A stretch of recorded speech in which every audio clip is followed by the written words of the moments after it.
Ito tropa, yung motor ni boss, kapag pinapa-under niya, nagkakaroon ng kuryente. Nagaground ka boss sa mga stainless ano? Kahit humawak ka rito, nagaground ka? Dito? Wala naman. Dito. Tangke. Sa tangke. Oh. Sakitan kasi ng mga motor pag tag-ulan. Nagaground yung, yung motor ni boss. Kaya na-allergic siyang humawak dito. Ramdam mo boss parang Makati Yan tropa, pandarin muna natin. Siyempre, kailangan natin matesting kung talagang totoo yung sinasabi ni boss na nagaground. Hahawakan natin sabay-sabay. Napasayin mo. Tingnan. Mayroon. Yan daw Hindi kaya pasmado yung kamay mo, boss?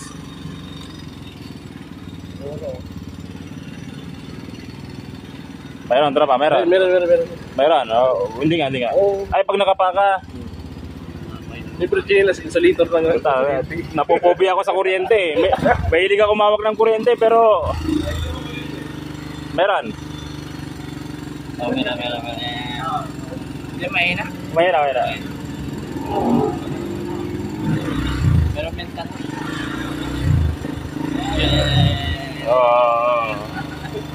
Sa'yo, boss, mas malakas sa'yo. Mas malakas. Sa dulo.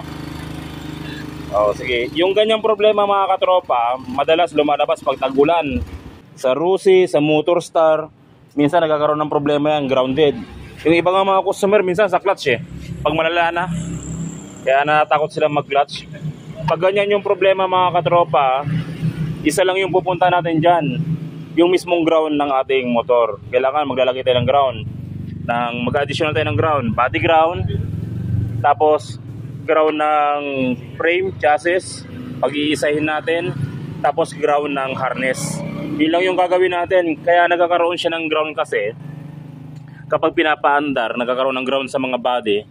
Kasi yung ground ng ating chassis tsaka ground ng ating makina, mahina na masyado. So ang nangyayari, kapag naglalabas ng kuryente yung ating spark plug, gumagapag na yung ground sa mga bakal. Kaya ang gagawin natin, lalakasan natin yung ground ng ating chassis, ng makina, tapos ground ng ating harness. Tanggalin natin.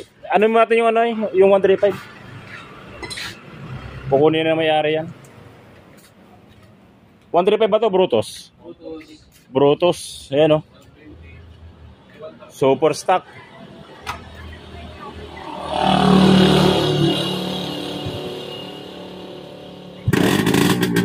Yun buhay na buhay Sige tropa, road test.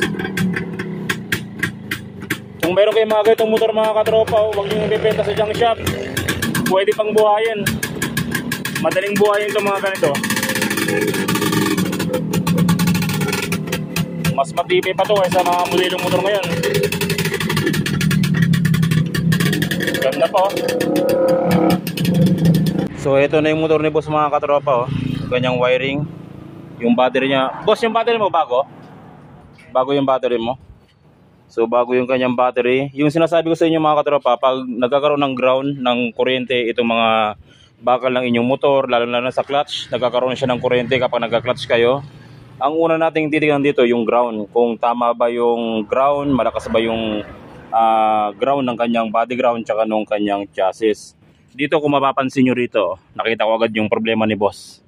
Ito, maluwag yung kanyang body ground Yan, kapag ginagalaw-galaw ko, ayan kapag ginagalaw-galaw natin maluwag yung kanyang body ground. So kulang yung ground ng pumupuntang harness at kulang yung ground papunta dito sa chassis. So ito na yung ginawa natin Naglagay tayo ng additional na ground sa ignition coil. Tapos additional na ground dito sa body ground. Tapos yung kanyang lumang ground, inalisan natin sa nakalagay doon sa baba. Ayan konti na lang yung kumakapit sa dating ground niya kaya nagkakaroon ng ground sa buong body ng sidecar kasi mahina na yung suporta ng ground doon sa harness niya. Tapos ito yung ground na nilagay natin sa battery. Tapos nag-additional tayo ng panibagong body ground dito sa nakalagay sa starter motor. Tropa, ilagay na natin yung kanyang tangke. Ayun Tapos testingin natin. Alright. So, paandarin natin, tropa. Naka-on yung ilaw niya. Yun. Tingnan natin kung nangingiliti pa rin yung motor ni boss. Testing. Ayan, tanggalan ng tsinelas si Barkado. Dito, sa ano. Boss, try mo rin, boss. Tama mo, mas malakas yung ano eh, yung fluid ni po sa katawan eh. Ayan. Ayos na. Gusto mong i-road test? Para ano? Baka mamaya hindi nakiliti eh. Putyang inasakal na eh ha. Ito yung motor na nangingiliti. So yun lang mga katropa, madalas na problema ng Motorstar, Rossi, lahat ng klaseng pampasada na motor. Yan yung madalas na nagiging problema. Boss, lumakas yung busina mo. Push button, try mo. Hindi natin natry yung push button eh. Kanina wala, di ba? Di mo sumigla. Kanina nirereklamo mo rin yung busina, push button, di ba? Yun, body ground talaga ito mga katropa. Pag nagkulang ng body ground ng motor, maraming epekto. Kahit na bago yung battery, maraming epekto yan. Unang-una, mahinang busina, walang push button. Tapos yun nga, yung body ng motor mo, makukuryente ka.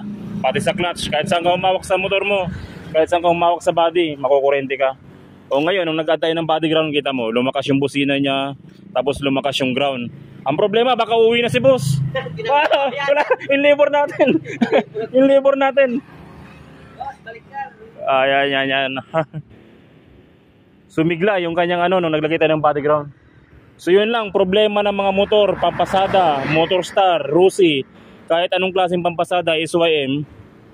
Kapag mahina yung busina nyo, mahina yung starter motor kahit bago yung battery, tapos nagaground yung inyong sidecar, nagkakaroon ng grounded, kinikiliti kayo, body ground lang ang puntahan nyo, mahina yung body ground. Kaya ganoon yung nangyayari. Ano boss, okay na? Wala nang ground?